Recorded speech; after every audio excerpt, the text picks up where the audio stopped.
জাপানে driving licence পেতে গেলে দিতে লাগবে আপনাকে 6 লাখ টাকা। নমস্কার, কেমন আছেন সবাই? আমার একটা নতুন দিনে আপনাদের স্বাগত জানাই। বারটা ছিল আজ রবিবার, বেলা ওই 10টার মতো বাজে। হাজবেন্ড সকাল সকাল বেরিয়ে গেছে ওর ড্রাইভিং লাইসেন্সের ক্লাসে। ওইদিকে আমি ঘরে একা ছিলাম। বাইরের দিকে একটু তাকাতেই দেখি বাইরের ওয়েদারটা আজকে বেশ ঝলমলে, রৌদ্রও আছে, কিন্তু বাইরে সেরকম একটা হাওয়া নেই। অন্যান্য দিন যা হাওয়া থাকে, এই হাওয়ার চক্করে আর বেরানো হয় না।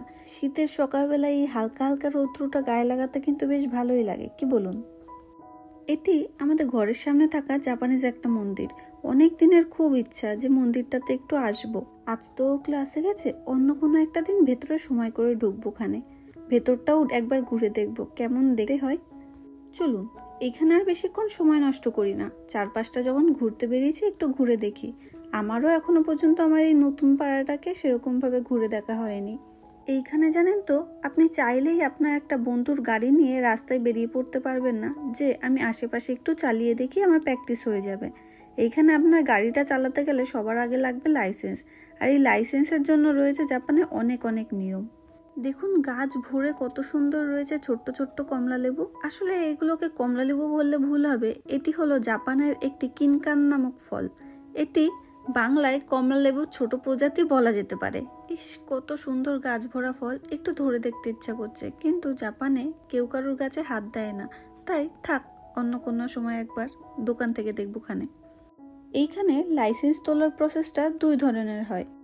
1 নম্বর হলো গিয়ে জাপান থেকে নতুন করে লাইসেন্স তোলা, আর 2 নম্বরটি হলো আপনার যদি ইন্ডিয়াতে কিংবা দেশে লাইসেন্স থেকে থাকে, সেটা জাপানে এনে চেঞ্জ করা, যেটিকে কিরিখাই বলা হয়। আর এই প্রসেসটা না খুব সহজ একটা পদ্ধতি, আর খুব কম ব্যয়ের, খুব কম সময়ের। বাকিটা ভালোভাবে ঘরে গিয়ে বলছি। চলুন এবার একটু ঘরের দিকে যাওয়া যাক।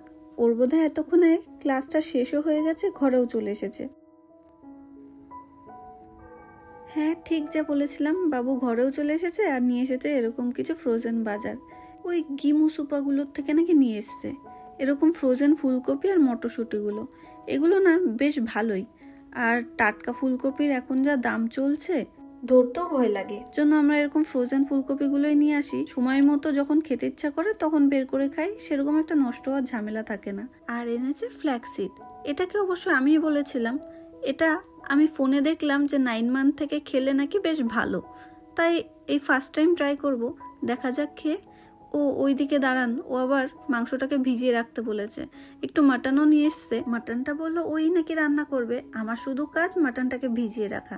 সপ্তাহে যদি এরকম 1-8 দিন ছুটি পাওয়া যায় রান্না থেকে, তাহলে কিন্তু বেশ ভালোই লাগে। যারা জাপান থেকে নতুন করে ড্রাইভিং লাইসেন্স পেতে চান, তাদের পদ্ধতিটা একটু কঠিন এবং বেশ ব্যয় সাপেক্ষ। প্রথমেই তাদের ড্রাইভিং লাইসেন্সটির জন্য অ্যাপ্লাই করতে লাগবে অনলাইন দ্বারা। দ্বিতীয় কাজটি হলো আপনাকে গাড়ি চালাতে শিখতে লাগবে, এবং সেটি আপনার যে কোনো বন্ধু দ্বারা নয়। এইখানে আপনি অনেক সংস্থা কিংবা সেন্টার পেয়ে যাবেন, সেইখানে গিয়ে আপনাকে ক্লাস করতে লাগবে, এবং ওইখান থেকে আপনাকে পুরো ড্রাইভিং লাইসেন্সটি পাওয়ার জন্য যোগ্য করে দেবে। ড্রাইভিং তো আপনাকে শেখাবে, কিন্তু তার পাশাপাশি ড্রাইভিং লাইসেন্সটি পাওয়ার জন্য আপনাকে এক্সাম দিতে লাগবে। ওই এক্সামটা কিভাবে ক্লিয়ার করতে লাগবে তার জন্য যেসব পড়াশুনো থাকে সেই সবও ওইখানে করিয়ে থাকে। আর এই রাইটিং এক্সাম এবং ড্রাইভিং এক্সামটা ক্লিয়ার করার পর ড্রাইভিং লাইসেন্স আপনি পেয়ে যাবেন। ড্রাইভিং লাইসেন্স তখন আপনার হাতে।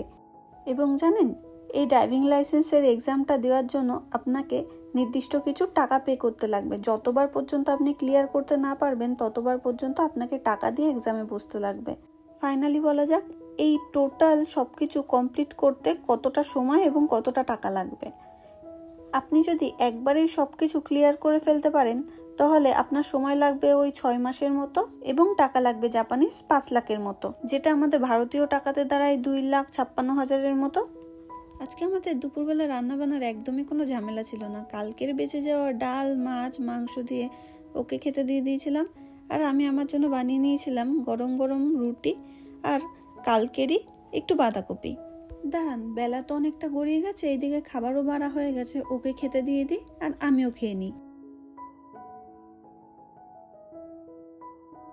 বিকালবেলাতে দুজনে মিলে গিয়েছিলাম ঘরের সামনে থাকা ওকে সুপারটাতে। চলুন, পৌঁছে গেছি, ভেতরে যাই। আজকে তো রবিবার, নিশ্চয়ই রবিবারের বাজার একটু ভিড় থাকবে অন্যান্য দিনের তুলনায়। ঢুকতেই প্রথমে নজর পড়ে গেল এই ঝুটিয়ালা আনারসগুলোতে। অনেকটা দিন হয়ে গেছে জানেন তো আনারস খাইনি। প্রেগনেন্সিতে নাকি আনারস খেতে নেই, কিন্তু জানেন জাপানে না এরকম কোনো কিছু নিয়ম নেই যে আনারস খেতে হয় না, পেঁপে খেতে হয় না, এরা কিন্তু সব কিছুই খায়। কিন্তু আমার যে ওই মনে একটা ভয় রয়েছে যে মা শাশুড়ি মা বারণ করে রেখে দিয়েছে খেতে হয় না, তাই আর খেয়ে ওটা হয়নি। একেবারে নয়, পরেই খাবো, খানে থাক। আমরা আজ এসেছিলাম ঘরের ওই নিত্যদিনের প্রয়োজনীয় টয়লেট পেপার, টিস্যু, রাপ্পু এইগুলো নিতে, কিন্তু এইখানে এসে মাথা গুলিয়ে যায় এত রকমের ভ্যারাইটিস দেখে। তাই প্রতিবারই যখন এগুলো নিতে আসি, যেটা দেখতে একটু বেশি সুন্দর লাগে, যেটা একটু চোখ টানে, সেটাই নিয়ে বাড়ি চলে যাই। এই টিস্যু বক্সগুলোর প্যাকেজিংটা বেশ সুন্দর, তাই আজকে এটাই নিয়ে নিয়েছিলাম। এটা ছিল বেবি সেকশন। এখানে বেবিদের সবকিছু রয়েছে, baby soap, baby oil, baby birth towel, সবকিছু। আমি দেখছিলাম আর ভাবছিলাম কয়টা দিন পর আমাকেও এগুলো কিনতে লাগবে।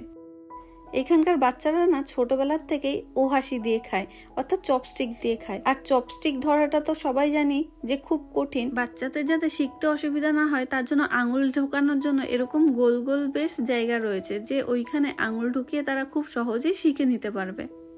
আর এই হলো সেই জায়গা যেখানে আসলে আমার পা একা একাই জানি আটকে যায়।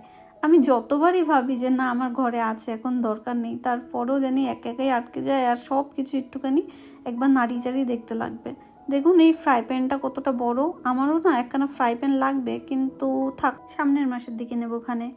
চলুন এইবার আপনাদের সাথে বলা যাক ওই লাইসেন্স তোলার দ্বিতীয় পদ্ধতিটা, যেটা খুব সহজ, কম সময়ের মধ্যে এবং কম ব্যয়ের মধ্যে আপনি খুব তাড়াতাড়ি পেয়ে যাবেন। আপনার নিজের দেশের যদি আপনার নামে একখানা ড্রাইভিং লাইসেন্স থেকে থাকে, সেটা আপনি জাপানে এনে চেঞ্জ করতে পারবেন, অর্থাৎ জাপানিজ লাইসেন্সে কনভার্ট করতে পারবেন।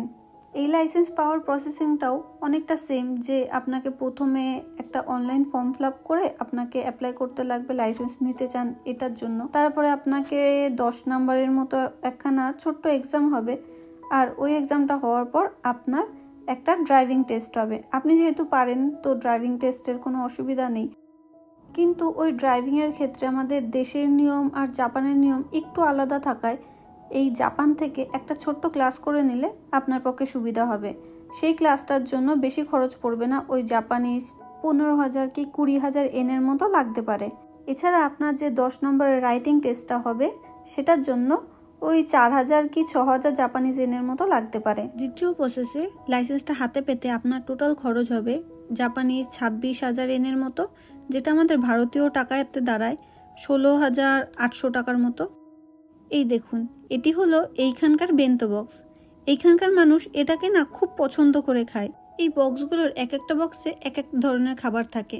ধরুন একটা বক্সে রয়েছে মাংস ভাজা, ভাত আর একটু স্যালাড, তারই পাশে আর একটা বক্সে রয়েছে মাছ, একটু ডিম ভাজা, তারপরে একটু স্যালাড আর সামান্য একটু ভাত। এইখানকার মানুষ না এইগুলোকে খুব পছন্দ করে ডেইলি লাইফে খেয়ে থাকে। ওই ধরুন সকালবেলা ঘুম থেকে উঠতে দেরি হয়ে গেছে, এমন একটা বেন্তো বক্স নিয়ে অফিসে চলে যায়, লাঞ্চ টাইমে খেয়ে নেয়। রাতেবেলা কাজ থেকে ফিরতে দেরি হয়ে গেছে, ঘরে গিয়ে রান্না করতে হবে, এটা ভেবে আর একখানা বেন্তো বক্স কিনে নিয়ে যায় আর ঘরে গিয়ে খেয়ে নেয়। সামান্য এগুলোকে একটুখানি মাইক্রোওভেনে গরম করলে এটা পুরোপুরি খাওয়ার যোগ্য হয়ে যায়। দেখো কাণ্ড, আমি এইখানে গুড়গুড় করছি আর ওইখানে সে সামনে গিয়ে দাঁড়িয়ে রয়েছে। চলুন আগে গিয়ে তাড়াতাড়ি করে বিলটা করে নিই, ঘরে গিয়ে আবার রান্না রয়েছে, ও নাকি আবার মাংস রান্না করবে।